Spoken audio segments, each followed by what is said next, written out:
Hello everyone. आज की इस वीडियो में हम क्लास 9th के चैप्टर द लॉस्ट चाइल्ड को डिस्कस करेंगे। इस वीडियो में हम द लॉस्ट चाइल्ड की समरी और जो इम्पोर्टेंट टेक्सचुअल क्वेश्चन है उनको कवर करेंगे। समरी को बिल्कुल आसान लैंग्वेज में मैं आपको करवाऊंगा, जिससे कि समरी आपको समझ में आ जाए और सभी क्वेश्चन के आंसर वो बन जाएँ। तो चलिए बिना किसी देरी के वीडियो की शुरुआत करते हैं। First chapter is the lost child. Title में ही पूरी स्टोरी है, उसका जो सार है वो छिपा हुआ है। यानी कि एक बच्चा जो है वो गुम हो जाता है। The lost child. The story is about a small boy who goes to a village fair with his parents. यह स्टोरी एक छोटे बच्चे के बारे में है जो कि विलेज के फेयर यानी कि गांव के मेले में जाता है अपने पेरेंट्स के साथ। ऑन द वे, रास्ते में, ही sees many beautiful things like toys, sweets and balloons। यानी कि रास्ते में मैनी ब्यूटीफुल्स बहुत सारी ब्यूटीफुल थिंग्स को देखता है, जैसे कि टॉयज हो गए, स्वीट्स हो गई, बैलून्स हो गए। He keeps asking his parents to buy them but they either से लुक एट डेट और जस्ट इग्नोर हिम जेंटली। वह अपने माता पिता से पूछता रहता है कि वह उनके लिए वो खिलौने, स्वीट्स और बैलून्स खरीदें, बट दे आइडर से, लेकिन जो उनके माता पिता होते हैं, जो उस बच्चे के माता पिता होते हैं, वो कहते हैं कि लुक एट डैट, कि उस तरफ देखो, और जस्ट इग्नोर हिम जेंटली, और उसको बड़े ही जेंटली तरीके से इग्नोर कर देते हैं। इग्नोर का मतलब है उसको बातों को नहीं सुनते। और आइदर का मीनिंग क्या होता है?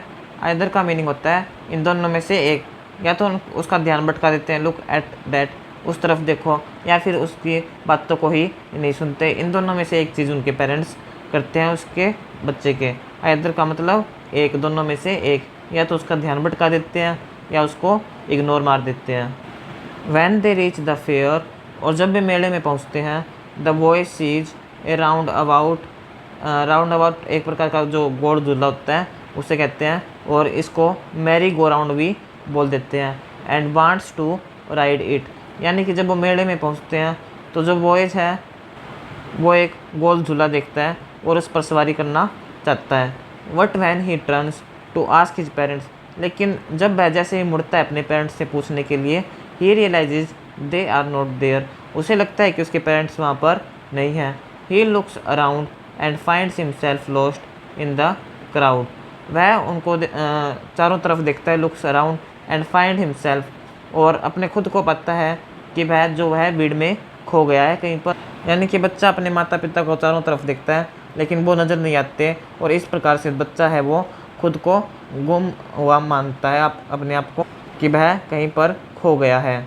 He gets very scared and starts crying loudly, वह बहुत ज़्यादा डर जाता है। स्केर्ड का मीनिंग डर जाना। एंड स्टार्ट्स क्राइंग लाउडली, और ज़ोर ज़ोर से रोने लगता है। और क्या कहता है रोकर?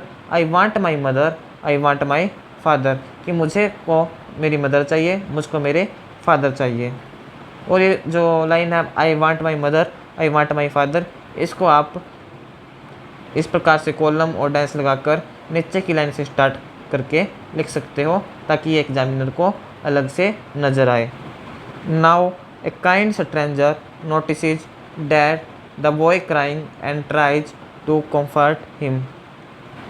फिर क्या होता है? वो रोने लगता है तो एक अजनबी आदमी आता है और वह देखता है कि ये जो बच्चा है वो रो रहा है, and tries to comfort him, और वो फिर जो अजनबी आदमी है वो बच्चे को चुप करवाने की कोशिश करता है, उससे सांत्वना देता है। और क्या सांत्वना देता है?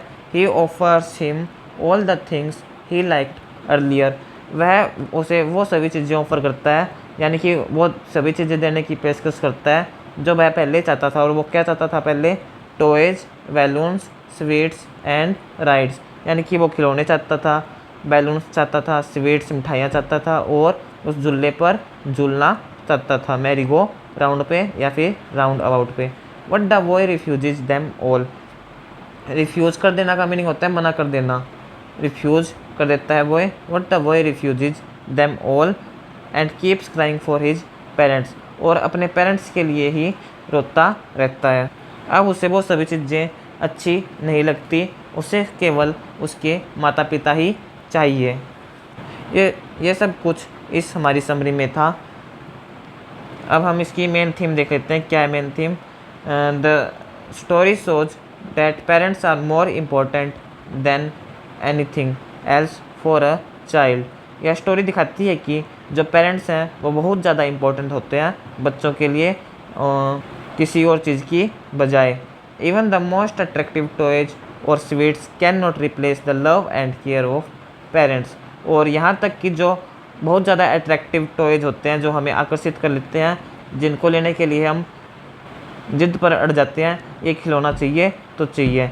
अब आप जैसे मान लो आप भी छोटे थे तो आप भी रोते होंगे, आपने भी जिद करी होगी कि मेरे को ये खिलौना चाहिए, और आपकी जिद पूरी हुई भी होगी।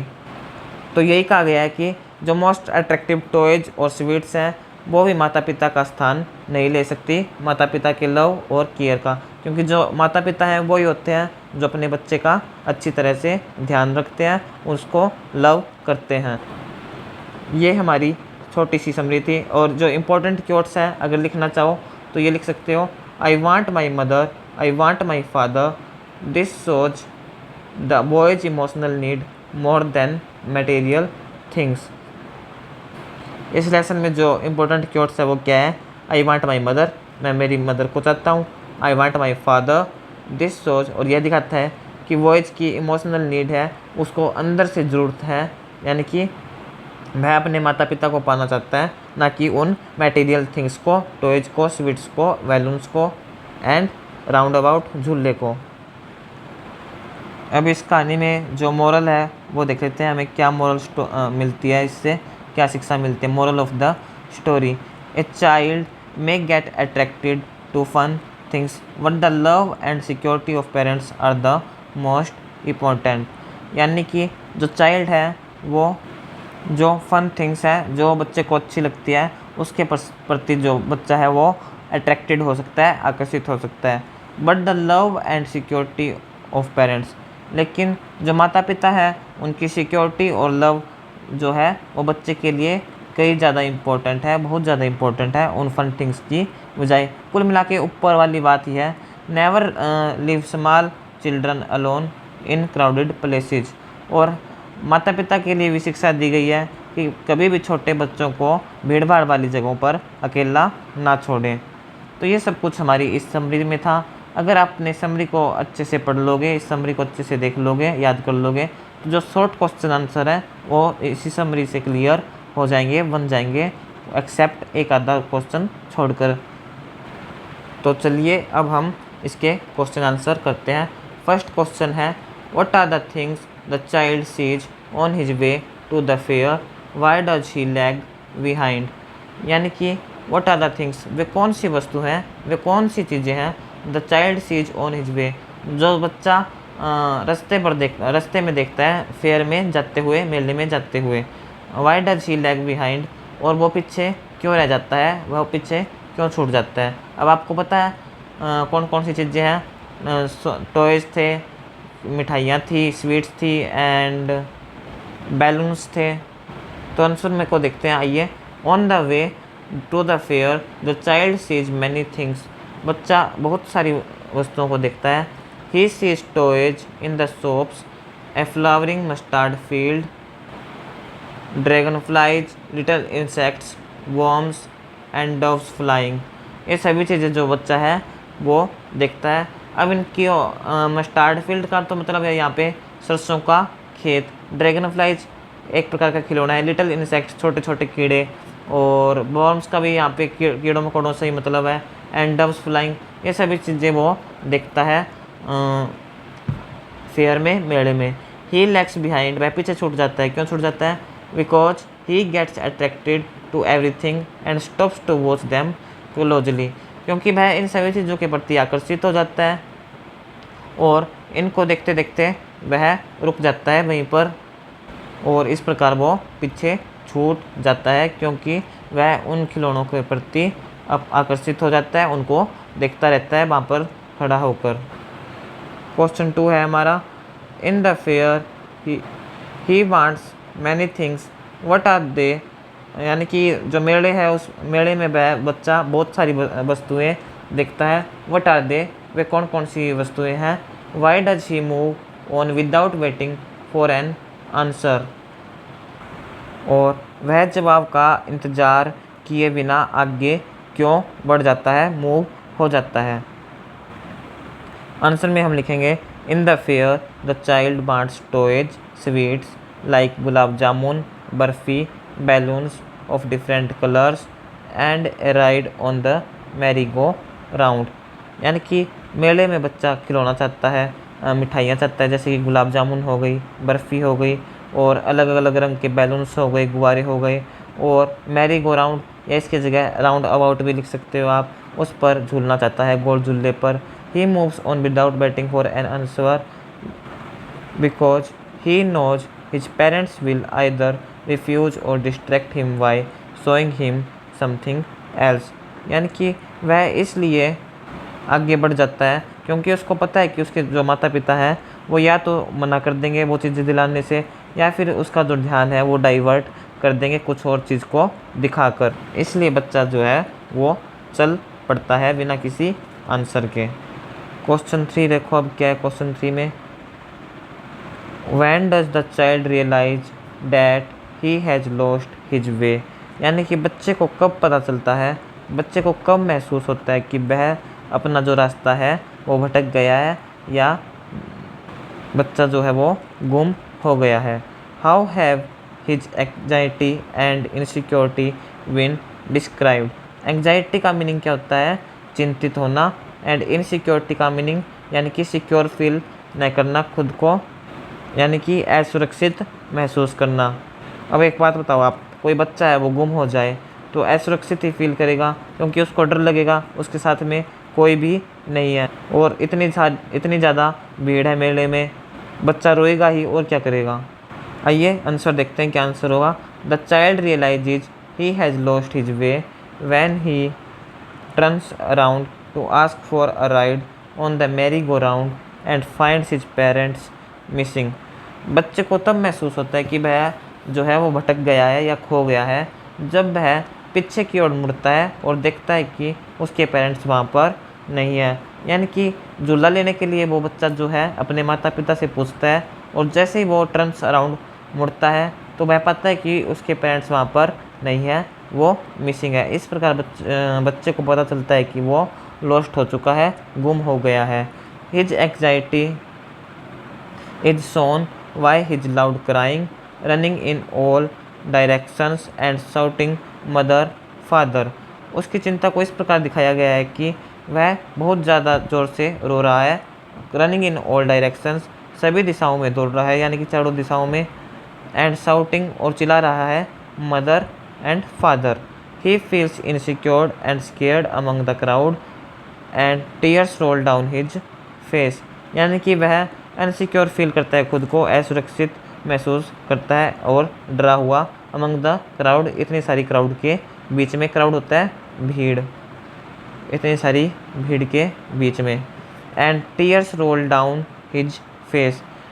फेस का मीनिंग पता है आपको, चेहरा होता है। टीयर्स रोल डाउन का मतलब उसका जो चेहरा है वो, उसके चेहरे में आंसू गिरने लग जाते हैं, आंसुओं से उसका चेहरा जो है वो भर जाता है। ये था हमारा सेकंड क्वेश्चन का आंसर। अब हम थर्ड क्वेश्चन का आंसर अब हम फोर्थ क्वेश्चन की ओर चलते हैं।